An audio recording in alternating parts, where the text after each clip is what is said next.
আমার বাইকটা বিক্রি করে দেওয়ার আগে আমার বাইকে দুইটা একজস্ট লাগাইছিলাম একদিনে। তো একটা হচ্ছে এসি, যেটা আমার নিজের, আরেকটা ছিল অ্যাক্রাফোবিক, ওটা ছিল আমার ছোট ভাইয়ের ফ্রেন্ডের। তো যারা জিক্সারে একজস্ট লাগাইতে চান তাদের জন্য ভিডিওটা। আর আমি মনে করি যে বাইকে একজস্ট না লাগানো বেটার, কারণ আমি একসময় লাগাইছিলাম, কারণ দেখছি অনেকে গালাগালি করে। আসলে একজস্টের সাউন্ডটা আসলে মারাত্মক একটা বিরক্তকর জিনিস। তারপরও তখন শখের বসে লাগাইছিলাম। তো জিক্সারে আসলে একজস্ট সব ধরনের একজস্টই লাগানো যায়। আমি ফার্স্টে একটা ব্যান্ড পাইপ কিনছিলাম জিক্সারের জন্য, যেটা, আর এই ব্যান্ড পাইপগুলো লাগাইলে আসলে সহজে একজস্ট লাগানো যায়।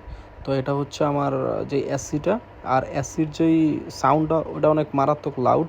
আর যদি আপনি ডিবি কিলার ইউজ করেন তাহলে সাউন্ডটা একটু কম আসে, কিন্তু ডিবি কিলার ছাড়া যদি আপনি চালান তাহলে মারাত্মক।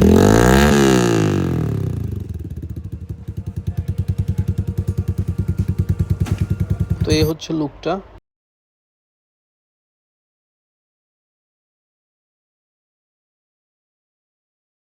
আর এটা হচ্ছে অ্যাক্রাফোবিক।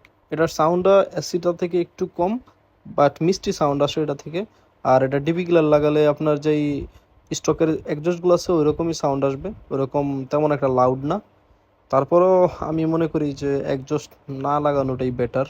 তো এই হচ্ছে অ্যাক্রাফোবিকের যে লুকটা।